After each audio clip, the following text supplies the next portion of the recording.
Hey, welcome to Mr. F's virtual social studies classroom, and today we're going to talk about my favorite president, George Washington, also known as the first president of the United States. Why do we put George Washington up on a pedestal? For one reason, he set many precedents. And in this video, we're going to talk about his presidency. Even though he has an amazing backstory, especially leading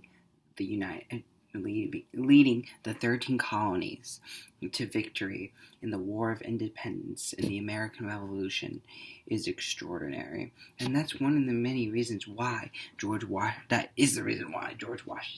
became our first president, because so many people looked up to him. He was a war hero. So he was the only president to be unanimously chosen to be elected by the Electoral College. Every other president at least starts, even James Monroe, when he ran unopposed, there was one defector. So George Washington was the only president to be unanimously chosen twice. So this guy was pretty awesome. So, like I said, he set a lot of precedents as being president because he was the first president. So what do you do when there's somebody first? You usually copy the first person. Like if you were to do a presentation in class about a topic, you look at the first person to go, and you're like, okay, maybe I can do this. Let me adapt it to my way. But George Washington set the precedent because he was the first. So many people wanted to call him King Washington, King George, because they loved him so much. He did not like that. George Washington was a modest man. He didn't even want to be president. Honestly, he probably wanted to just go to retire to Mount Vernon. But he was a statesman. He put his country before anybody else. And he viewed the country as the new republic as an experiment. He didn't know if it was going to work. He didn't know. And if you look at his inaugural addresses and his first inaugural address and then his farewell address, you'll see that George Washington viewed the country as an experiment, and he was unsure about the future of the country. And for his part, he wanted to make sure the new United States of America was a success. So he was dedicated. He is also the only president to be, this is highly debated throughout historians, but I'm going to call him nonpartisan. He was nonpartisan. Of course, many historians will label him as a Federalist, and we'll get to that in a minute, a Federalist. Because, you know what, I guess I could come to the compromise that he leaned Federalist, because Alexander Hamilton was a Federalist. So what is a Federalist? So that's another important point of George Washington's presidency. What came out of George Washington's presidency was the nation's first two political parties. So at the time of the Constitution, there was no such thing as political parties. You had your Federalists. They were in favor of the Constitution. You had your Federalists. So they favored a central bank, central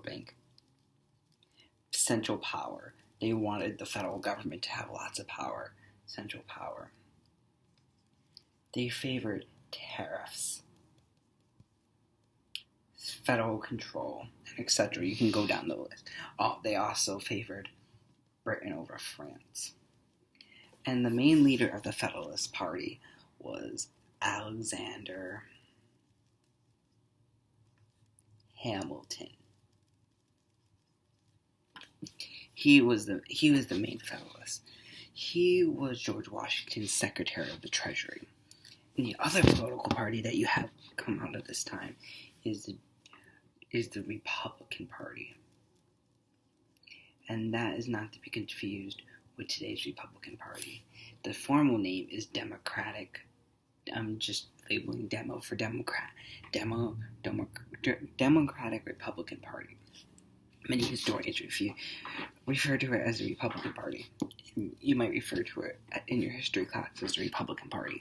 So, again, that is not to be confused, keyword not to be confused with today's Republican Party. And the leader of this became Thomas Jefferson, who had sharp disagreements with Alexander Hamilton. They did not get along. And Thomas Jefferson was George Washington's Secretary of State. So what happens with the political parties is you have the political parties start in Washington's cabinet. I'm going to just write a little cabinet. They start in the cabinet. Then they go down to Congress. Then they trickle down to the states. So the way the nation's political parties were formed, they trickle down from the cabinet to the Congress to the states. The states were the last one to see these national political parties be reflected in the states. So they started in the cabinet with Alexander Hamilton and Thomas Jefferson, and they trickled down from Congress to the states. That's very important to remember. So another point that we should discuss is the Whiskey Rebellion. In 1794, there was the Whiskey Rebellion, where, let me make sure I just got everything right.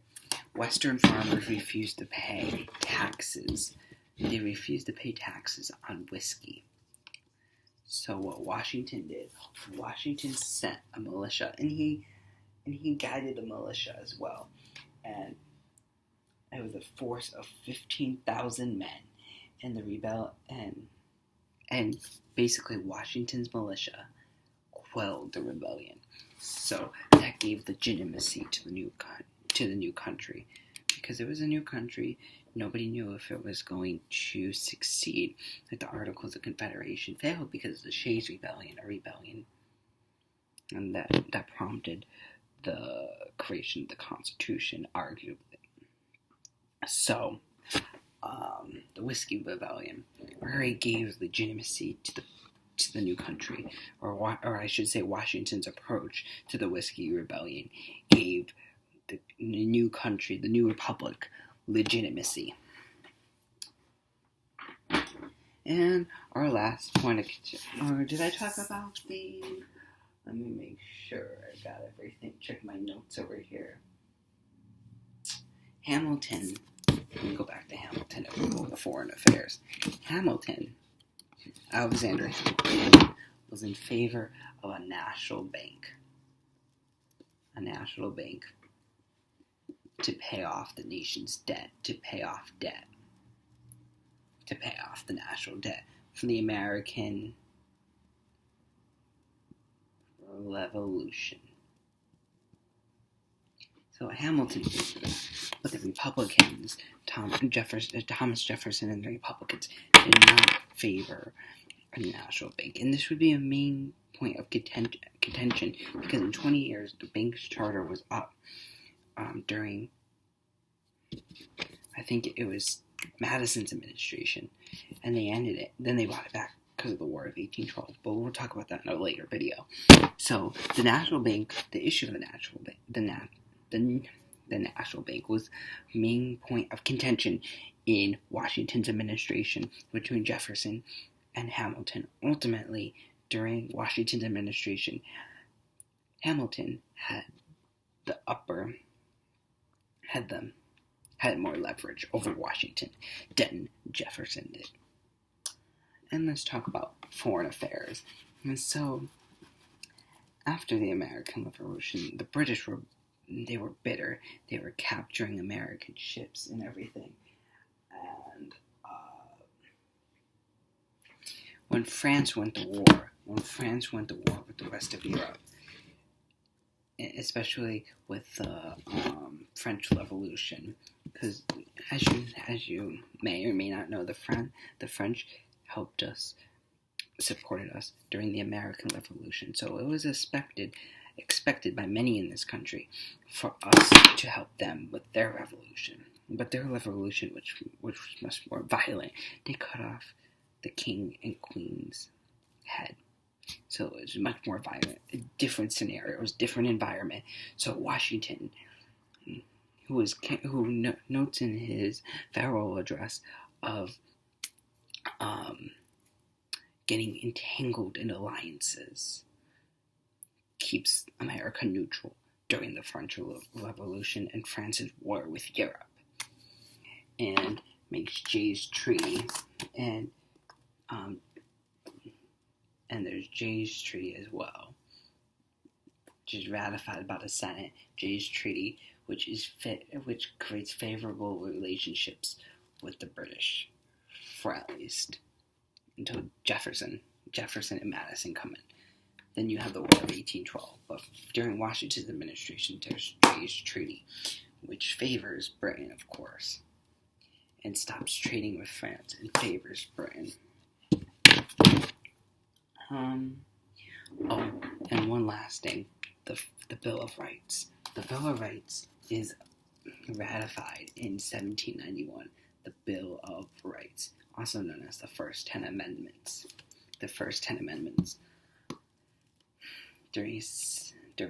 ratified during Washington's administration. Washington was actually not in favor of the Bill of Rights because he wanted to wait and see where the nation went before we started amending the Constitution. But of course, we didn't listen to Washington, and we ratified the First 10 Amendments, which give us liberty. And that was really a demand of the Anti-Federalists as well, because they didn't want to favor the Constitution if it didn't have a Bill of Rights. So now we have a Bill of Rights, and that came out of Washington's administration. So the man set a lot of precedents. Let's talk about his term limits. Washington served 2 terms. In the Constitution, it did not say that they did not have term limits. It said the president had to be elected every 4 years. But theoretically, before, I think it was the 22nd Amendment, before the 22nd Amendment, which I'll talk to and get to in a minute, presidents could run theoretically until they died. They could run 20 times if they wanted to, if they lived that long, if they lived to serve that long and get elected that long.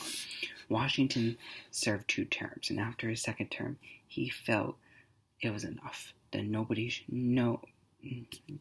should be president longer than 2 terms. So he set a precedent that was not broken until Franklin D. Roosevelt ran for 4 terms. He ran in 1940 for his 3rd term, and then in 1944 as his 4th term. So FDR got elected 4 terms, and pretty quickly after Roosevelt's death, Franklin Roosevelt's death, the 22nd Amendment was ratified, proposed and ratified.